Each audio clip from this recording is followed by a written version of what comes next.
Hi, I'm Jasmine with WTI, and this is my husband's iPhone XR.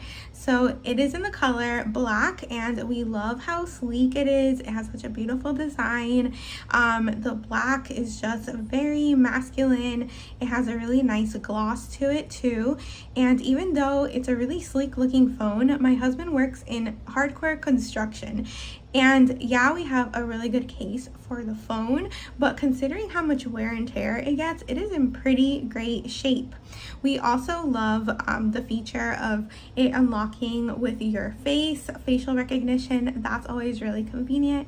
And you can also, from the front screen, hold down on that button there to be able to get your access to your camera. So it's really easy to use. You take pictures, you can do videos, you have slow motion and time lapse. So you have a lot of different options, and it does have the portrait mode, which is really nice way to take pictures. It's also a really fast phone. Once you swipe up, you can see all the apps that you have open, and it's really fast to switch from one to the next, which is really nice. And you just swipe up to close those apps. So it's a really intuitive, easy to use phone. I highly recommend it if you're in the market. The iPhone XR is top notch, but that's just our point of view.